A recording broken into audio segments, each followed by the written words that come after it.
पंकज गोविंद में आप सभी का स्वागत है।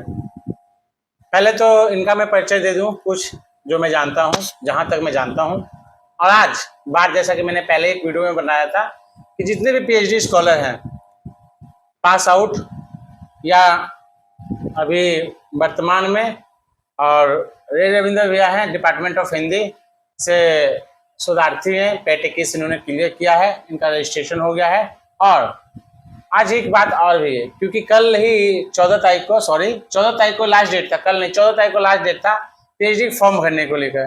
तो जिस तरह से, क्योंकि फर्स्ट ऑफ ऑल ये सभी तमाम चीज़ों पर वार्तालाप करेंगे, तो इन्होंने क्या लेटर आप अपने साइड में देखे होंगे, इन्होंने एक लेटर विज्ञप्ति दिए एग्जामिनेशन कंट्रोलर सर को, और उन्होंने जस्ट जो डेट है बढ़ाए, क्योंकि किस पार्टी से बिलोंग करते हैं वो भी वार्तालाप करूँगा, क्या है कैसे आप जितने नए छात्र आने वाले हैं, पेट 22-24 वाले आएंगे, पेट 22 वाले आएंगे, पेट 21 वाले तो सहपाठी है ये हैं, और मोस्ट ऑफ सीनियर जो यहाँ से पार्ट्स आउट कर चुके हैं, तब भी वो कुछ ना अनुभव हम सबसे शेयर करते हैं कि आपको कैसे किस पायदान पर चलना है कि सफलताएं, क्योंकि पीएचडी छोटा मोटा कोर्स नहीं है, एक बहुत सेंसिटिव कोर्स है। सेंसिटिव कहने मतलब है आपके सभी विचारों को रखा जाता है, सभी चीजों को रखा जाता है, समाज सेवा को लेकर सब कुछ को रखा जाता है। तो मोस्ट वेलकम आपको रविंद्र भैया, अभी चीजों को वार्तालाप करेंगे। आज आपने विज्ञापन दिए और अपना परिचय बताइए हमारे जितने भी स्टूडेंट देख रहे हैं। मेरा नाम रविंद्र कुमार हुआ, मैं हिंदी विभाग से शोधार्थी का छात्र हूँ और 21 में हम लोग पैट किए थे। आज जो पैट 22 का डेट आया है, तो डेट समाप्त हो गया था, 14 तक ही था। तो बहुत छात्र को फोन आया कि भैया हम लोग भरे नहीं, किसी मार्ग भरे, लेकिन साइबर कैफे वाला को दिए थे, लेकिन परेशान था साइड में ज़्यादा इश्यू आने के बाद, या किसी समस्या से 2 साइड था उस पर इश्यू आ रहा था, तो चलो भर नहीं पाया वो। तो बहुत छात्रों को फोन आया, तो मैंने ज्ञापन कुलपति महोदय को दिया और वो बातों को रखे कि छात्र का समस्या है सर, बहुत सारे फोन आया है, तो हमारे को बातों को ध्यान में रखते हुए सर ने डेट 18 तारीख तक बढ़ाया है। 18 तक डेट एक्सटेंड हुआ है। और चलिए, ये चीज़ें हैं, ये इम्पोर्टेंट किस लिए है ये भी मैं बता दूँ, क्योंकि छात्र प्रतिनिधि, जिस विश्वविद्यालय में छात्र प्रतिनिधि रहेंगे तो छात्रों का समस्याएं का उठाया जा सकता है, क्योंकि प्राधिकारी को क्या पता क्या समस्याएं हैं। फर्स्ट ऑफ ऑल यही है, क्योंकि बहुत सारे स्कॉलरशिप का जो मामला चल रहा है, तो प्राधिकारी को नहीं पता है, स्टूडेंट को भी नहीं पता है कि क्या चीज चल रहा है, समझे। धरातल से जब छात्र नेता होंगे, तो सबसे बड़ी बात तो मैं आपको बता देता हूँ कि पेट 21 जैसे क्लियर हुआ भैया, उसके बाद क्या क्या चीजें कैसे, क्योंकि जो छात्र हैं नए आने वाले उनको थोड़ा सा गाइड कर दीजिए कैसे क्या करना होता है, क्योंकि एग्जाम का डेट भी लगभग अनाउंस हो गया है, 31 तारीख से एग्जाम भी लिया जाएगा। तो अभी नए स्टूडेंट है जो हिंदी डिपार्टमेंट के स्टूडेंट हैं, उनको कैसे क्या करना चाहिए कि प्रिपरेशन करें, कौन सा बुक पढ़े, कि किस तरह से गाइड करें, जिस तरह से आप पेट क्लियर किए हैं उनका रिजल्ट हो, और कितने नंबर का रहता है एग्जाम, वो भी जानना चाहते हैं बहुत सारे छात्र। जैसे कि पैट 21 और पैट जो 22 हुआ है, ये तो 24 पैट है ना, उसका आप प्रीवियस क्वेश्चन ले लीजिए जो एग्जाम पूछा है। वो क्वेश्चन आप किसी माध्यम से अगर मिलता है तो आपको बहुत सहूलियत होगी तैयारी करने में। मतलब दोनों साल का पेट आप पेट कर ले लीजिए क्वेश्चन, और उस क्वेश्चनों में से बहुत सा क्वेश्चन बनाइए, देखिए बहुत सा क्वेश्चन मैच करेगा भी आपको, उसी माध्यम से क्वेश्चन भी आएगा, समझे।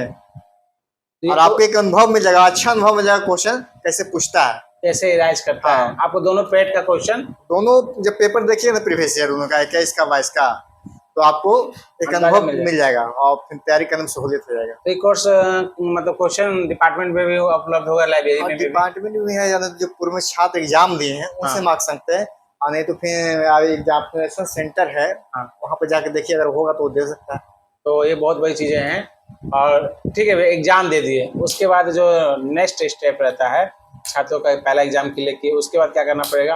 आपको एडमिशन लेना पड़ेगा, एडमिशन लेना पड़ेगा आपको, एडमिशन फी, उसके बाद 6 महीने कोर्स वर्क करना पड़ेगा। जिस तरह से दूसरी बातें हैं क्या कि आपको लगता है कि हम कोर्स वर्क, सबसे बड़ी बात रहता है कि सीट कितना है, तो उसका कोई जिक्र है? वो तो विभागीय चीज है ना, वो विभागीय चीज है। आप जो क्योंकि मैं इसलिए बात पूछ रहा हूँ, वो विभागीय है, आपको हम नहीं बता सकते, नहीं ये छात्र प्रतिनिधि बता सकते, विभाग बताएगी, क्योंकि विभाग आपको बताएगी कि कितना सीट है या नहीं है सीट। ठीक है, आपको एग्जाम देना होगा और एग्जाम में बैठना होगा।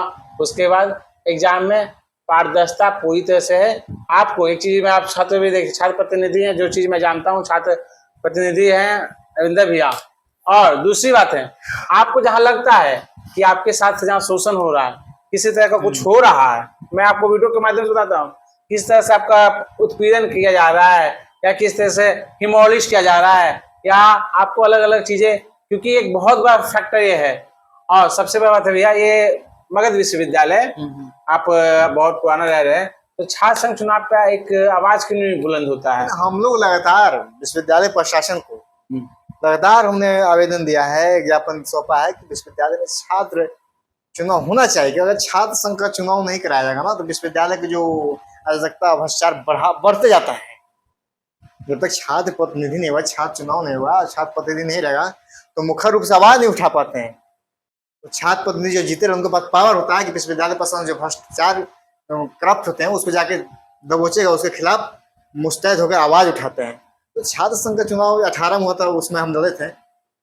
उसके बाद चुनाव हुआ नहीं है, 10 साल करीब होने वाला है। और हम लोग लगातार मांग कर रहे हैं, लेकिन छात्र संघ चुनाव करवाइए, लेकिन यहाँ कुलपति सुन ही नहीं रहे हैं। लेकिन अब सभी संगठन के लोगों को एकजुट होकर और छात्र संघ चुनाव के लिए अनशन पर बैठना पड़ेगा या धरना देना पड़ेगा।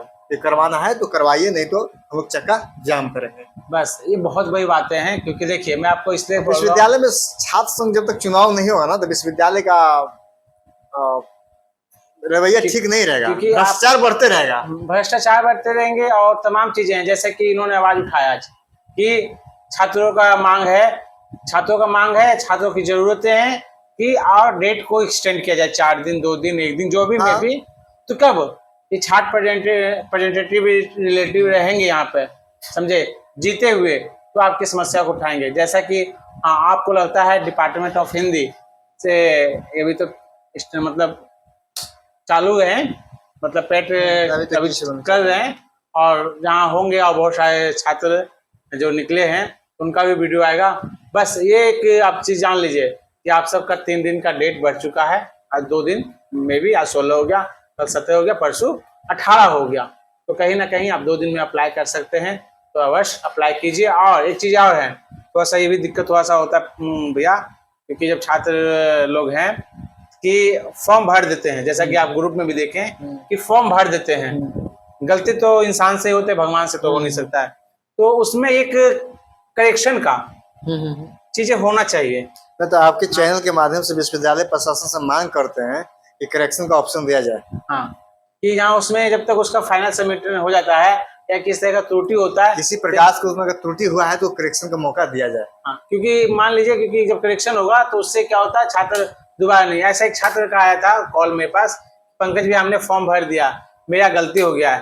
तो हमने कहा कि आके विश्वविद्यालय में मिलिए, तो बोला भैया हम दिल्ली से हैं, दिल्ली से आने में 3000 रुपये खर्चा है, तो इससे अच्छा फिर से दोबारा फॉर्म भर दे। फिर से उस छात्र का 1000 रुपये लगा ना, जहाँ वही करेक्शन होता तो छात्र का पैसा बचता ना। एक करेक्शन का साइड उनको निकालना चाहिए था, जैसे डेट खत्म हुआ, एक करेक्शन का डेट निकालना चाहिए उनको। एक डेट निकलना चाहिए कि आपका जो भी फॉर्म सबमिट होता है उस पर करेक्शन हो, ताकि जो भी छात्र भोले भटके छात्र हैं वो करेक्शन अपना करवाएं। ठीक है, तो आप इस वीडियो के माध्यम से, आप बोल ही रहे थे कल सुबह ही कि आप हिंदी डिपार्टमेंट के लाइए, और फिजिक्स का आपको भी मिल जाएगा। तो आप तो चैनल पर बने रहें, जो नए हैं चैनल को सब्सक्राइब कीजिए, जो भी इन्फॉर्मेशन आएगा मेरे चैनल पर माध्यम से आपको मिलता है। Take care and best of luck.